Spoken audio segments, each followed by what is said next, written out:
중국 제나라 선왕 시대에 있었던 일입니다.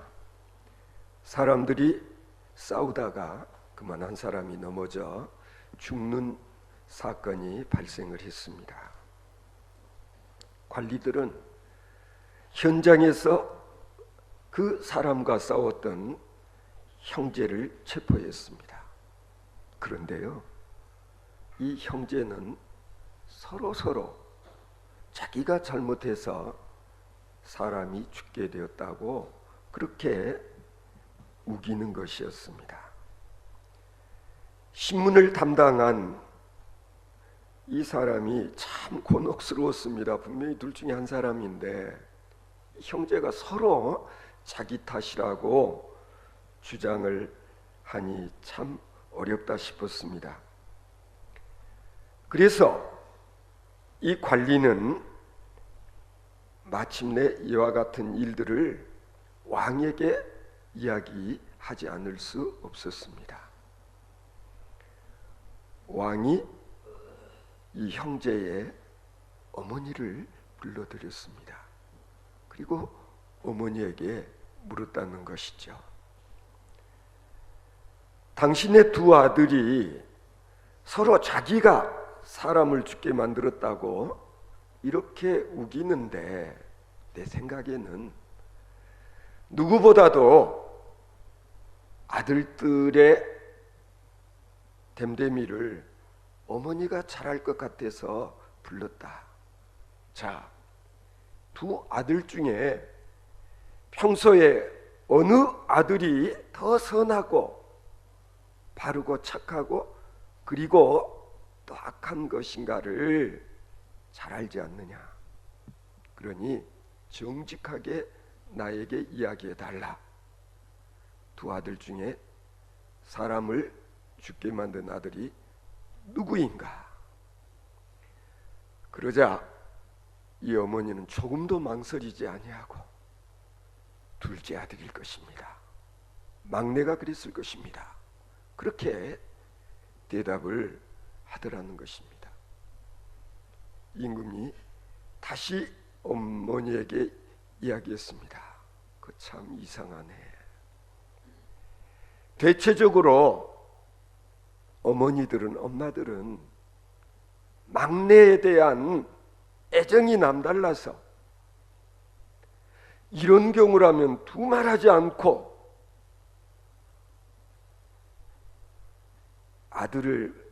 큰아들을 살리려 하는 것이 일반적인데 도대체 당신은 왜 둘째 아들이 사람을 죽였을 거라고 그렇게 이야기를 하느냐? 그러자 이 엄마가 눈물을 훔치며 대답을 했습니다. 실은요, 둘째는 제가 낳은 아들이고요, 첫째는 전처가 낳은 아들입니다. 아들들의 아버지가 일찍 세상을 떠나면서 나에게 신신당부를 했습니다. 저 큰 놈 특별히 잘 보살펴 달라고. 그래서 저는 숨을 거두는 내 남편에게 약속을 한 일이 있었습니다. 그런데 이제 와서 내가 낳은 내 아들 살리겠단다고 내가 큰 아들을 어려움 당하게 만들 수는 없지 않습니까? 제가 낳은 제 자식이 사람을 죽게 만들었다고 하니 내가 내 자식놈 말을 믿는 것이 당연하지 않습니까? 그렇게 대답을 하더랍니다. 이렇게 말하는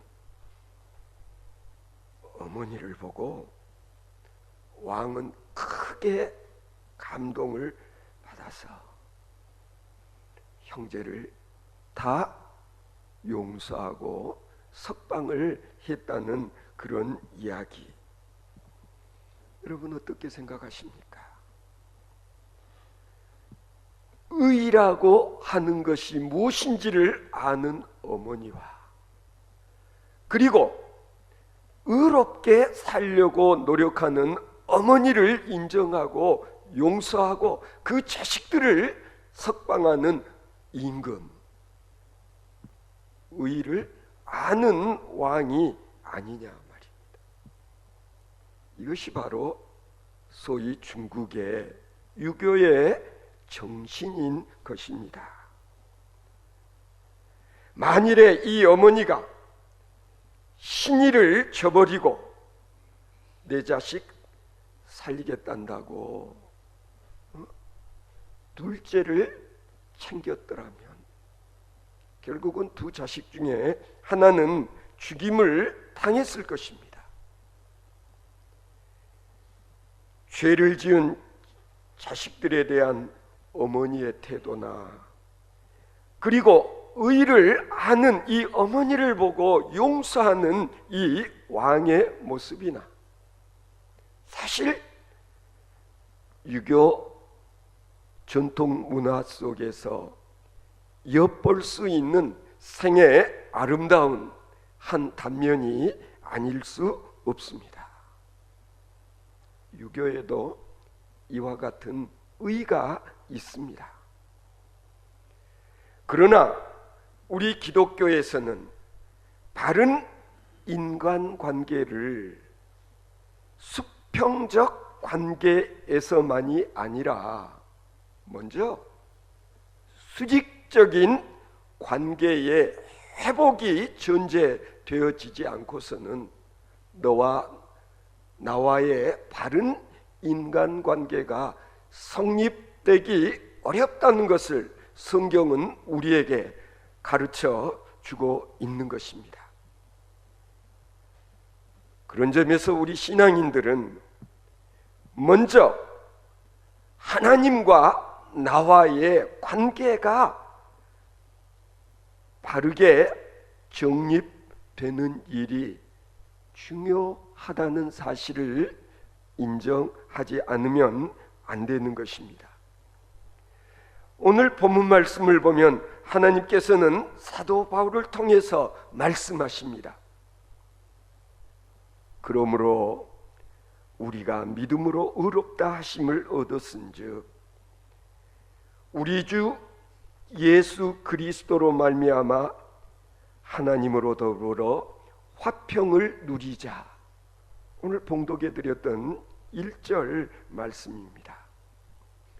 우리가 예수 그리스도 안에서 예수 그리스도로 말미암아 하나님과 더불어 화평을 누리자는 이 말씀, 즉 우리가 의롭다 하심을 얻었다는 것은, 이것은 의롭게 간주되었다, 의롭게 여겨진다라는 거예요.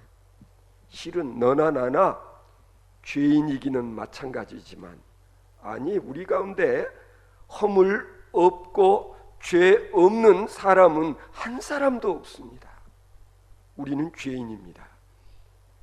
우리는 죄로 인해서 죽을 수밖에 없는 존재였지만 죄 없으신 유일하신 분, 하나님의 아들 독생 성자 예수 그리스도께서 우리 죄를 대신해서, 아니 우리 죄를 속하시려고 저 십자가 위에서 거룩한 희생 제물이 되시고 우리 죄값을 치루심으로 말미암아 나는 죄인임에도 불구하고 의롭다 칭함을 받게 되었다는 이 사실, 이걸 우리가 알고 이러한 사실을 고백하고, 그리고 예수 그리스도로 말미암아 이제는 우리가 하늘 아버지 앞에 감히 의인이라도 되는 것처럼 바르게 설 수 있게 되었다는 사실을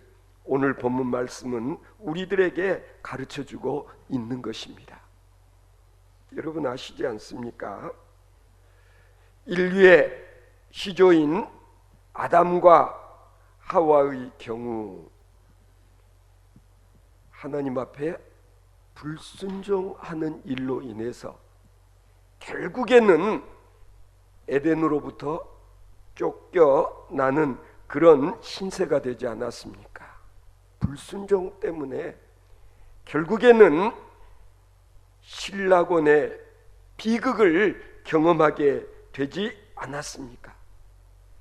하나님이 창조하신 에덴 동산에서 더 이상 살 수 없고 결국 그렇게 해서 깨어져 버린 질서와 조화, 그래서 어떻게 됐습니까?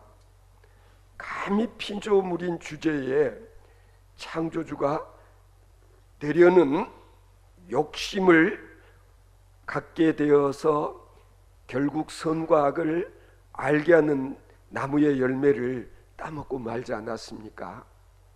결과가 어떠했습니까? 아담과 하와는 서로 책임을 전가하기 시작했습니다. 저 여자 때문에, 아니 이 남자 때문에. 결과적으로는 아담은 그래서 이제부터는 죽을 때까지 땀 흘려 일하지 않으면 안 되었고, 성경을 보면 하와는 출산의 고통을 감수해야만 했고, 그리고 땅은 더 이상 열매를 호락호락 내놓지 아니했다.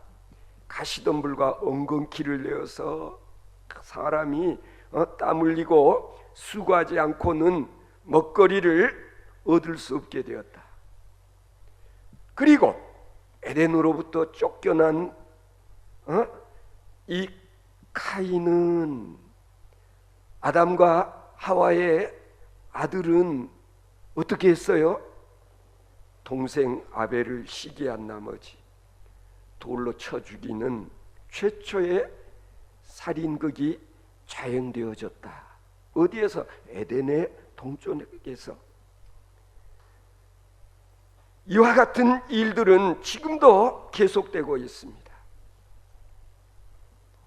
예수 그리스도 밖에 있는 사람들은 하나님 앞에 무릎을 꿇고 회개하며 예수님께 나아가 입맞추기를 거부하고 지금도 복종하는 일을 거부하고 있습니다.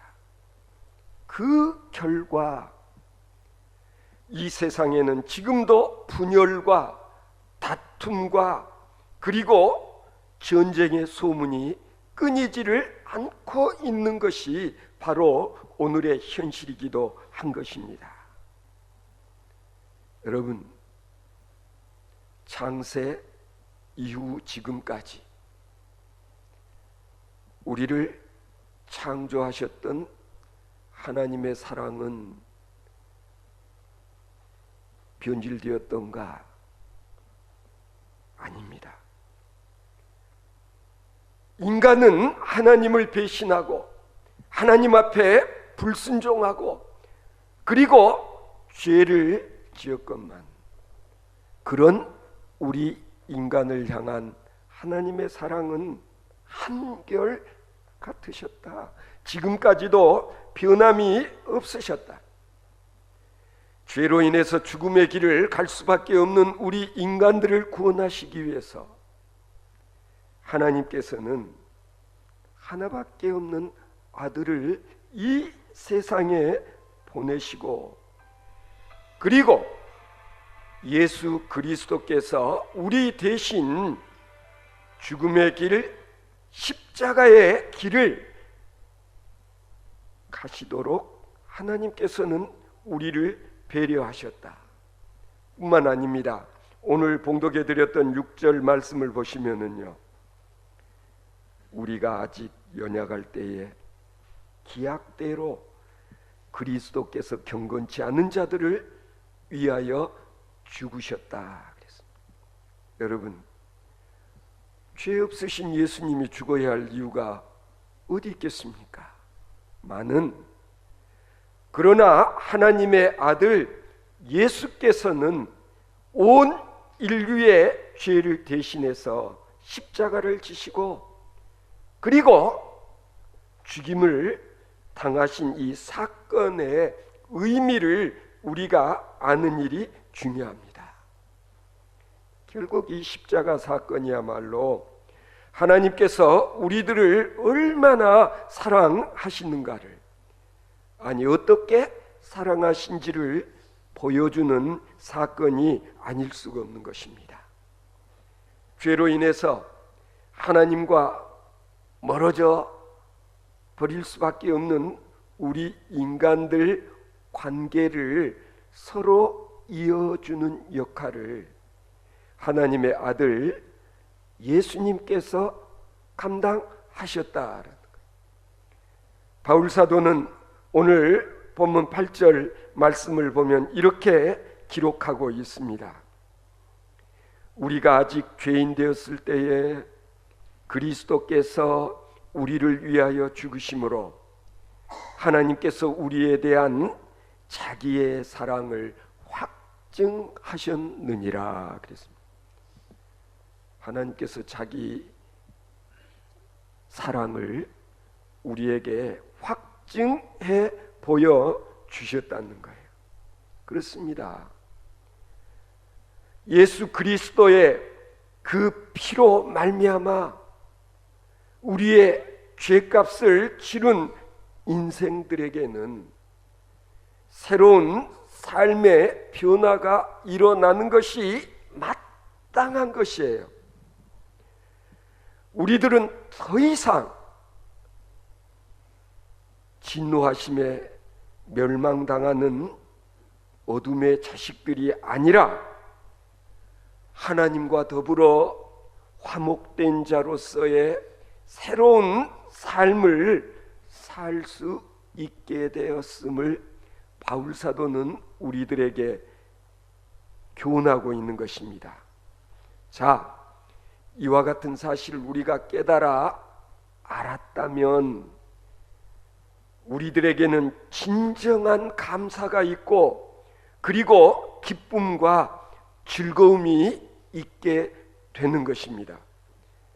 하나님과의 잃어버렸던 관계가 회복되어지고 그리고 범사가 감사하지 않는 것이 없고 그리고 항상 기쁨의 삶을 살 수밖에 없는 이유가 바로 여기에 있는 것이다. 하나님과 나와의 관계가 이런 관계로 회복되었다는 사실을 체험하고 그리고 깨달아 알게 된 우리들의 삶은 변화되는 게 마땅한데도 불구하고 변화되어지지 않는 이유가 무엇일까 생각해 본 적이 있으십니까? 혹시 여러분들 관계 중독이라는 말 들어보셨는지 모르겠어요. 뭐 중독이 들어가는 여러 가지 말들 익숙한 편 아닙니까? 가령 알코올 중독이라든지 아니면은 마약 중독이라든지 아니면 요즘 젊은이들 게임 중독이라는 말들 자주 사용하지 않습니까? 그런데 관계 중독이라는 용어가 있습니다. 이게 무슨 얘기냐 하면은요, 여러분들 가운데도 남편과의 관계가 별로 썩 좋지 않은 사람들에게서 나타나는 증상이에요. 가령 아이들 일이라면 열일 다 제끼고 매달리는 아줌마들이 가끔 있습니다. 가령 이 아줌마가 동창들 뭐 아니면 계모임 같은 데 가 있다가 뭐 남편이 일찍 귀가했다라는 전화 받고 아무렇지도 않습니다. 그러나 아이가 지금 학교에서 일찍 집에 돌아와 있다라는 말만 들으면 안절부절 어쩔 줄을 몰라하는 그런 엄마들이 가끔 있는데 이유가 뭐냐? 바로 관계 중독 때문에 그렇다, 그렇게 설명하는 것을 읽어본 적이 있습니다.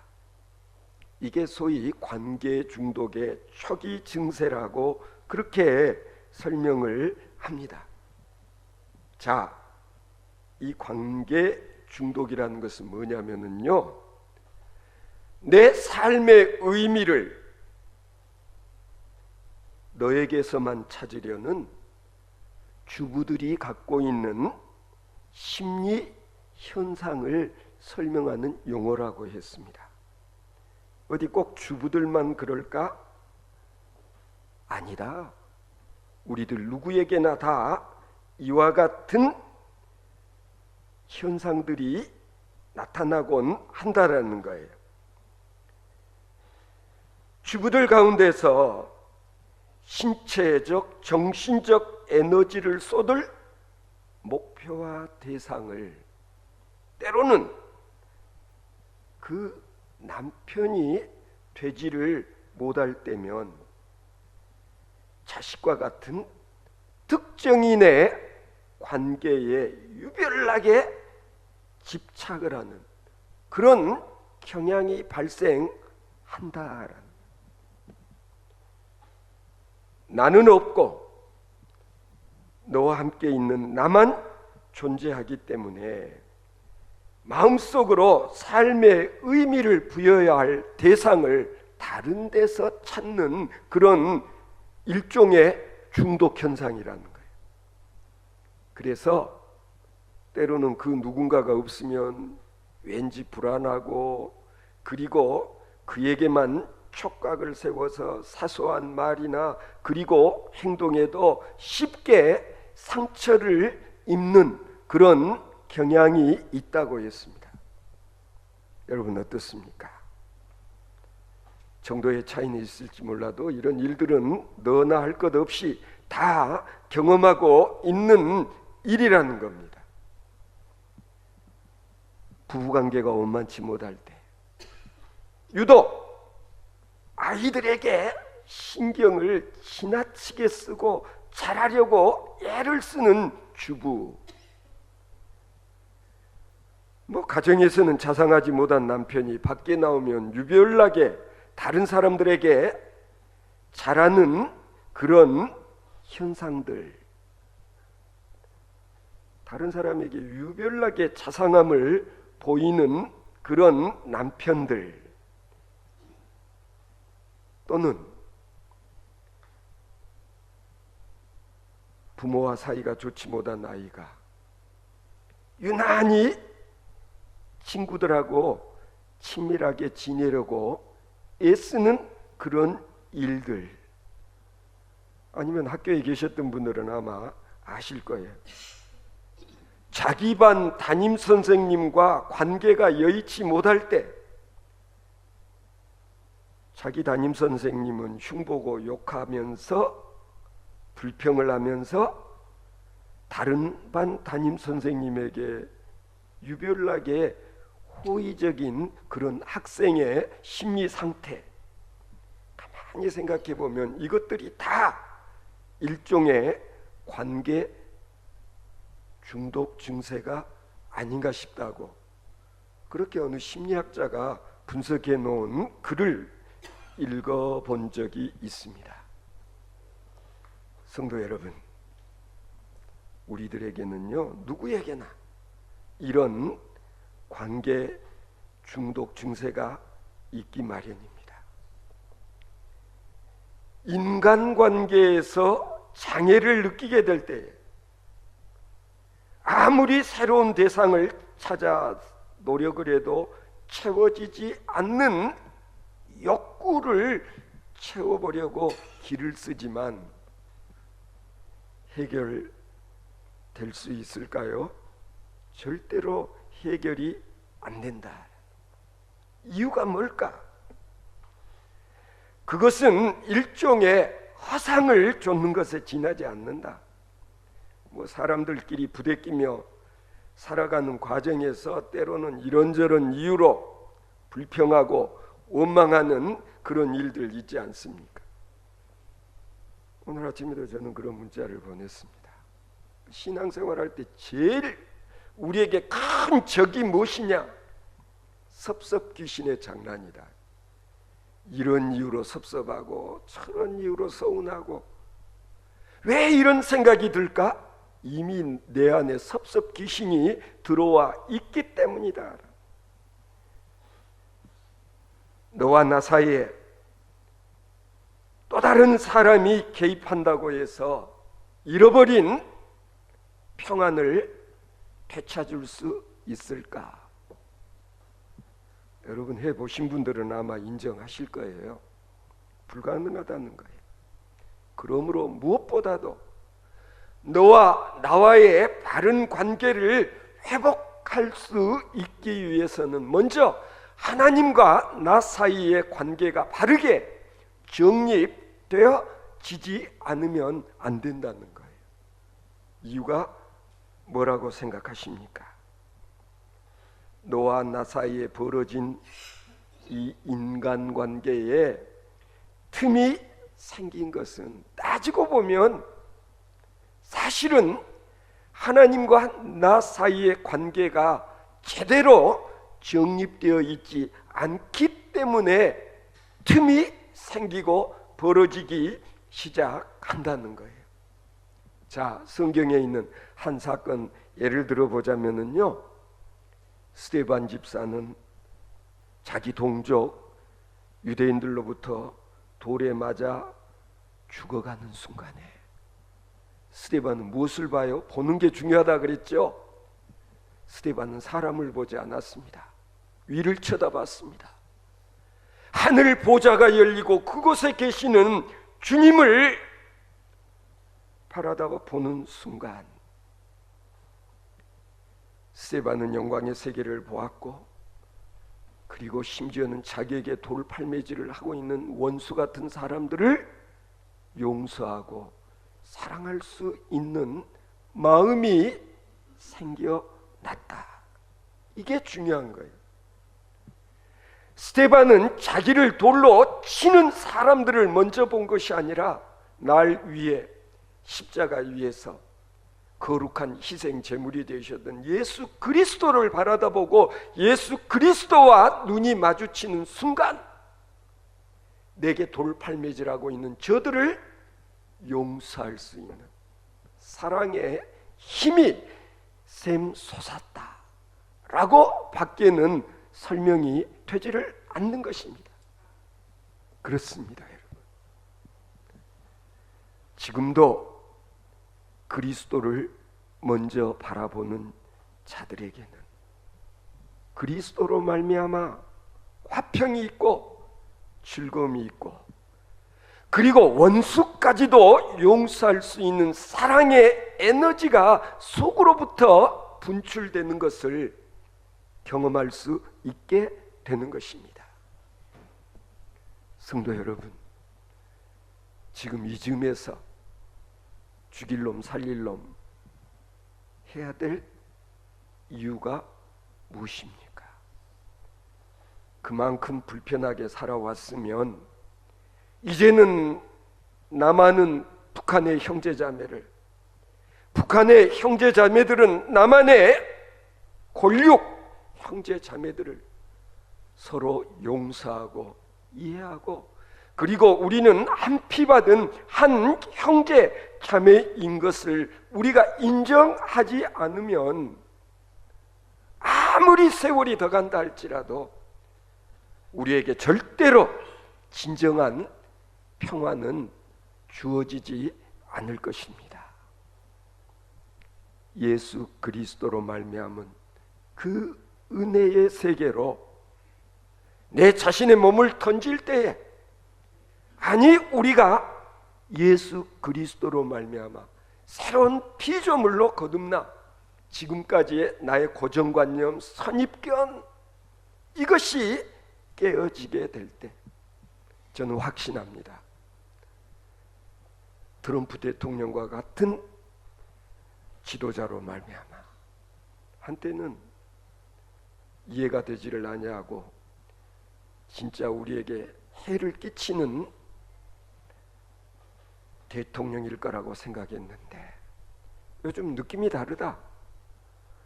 아니, 김정은 위원장과 우리 문 대통령이 한번 판문점에서 만나는 모습을 보고 난 다음부터는 왠지 김정은 위원장에 대한 느낌이, 생각이 달라졌다라는 고백은 그렇지 않습니까?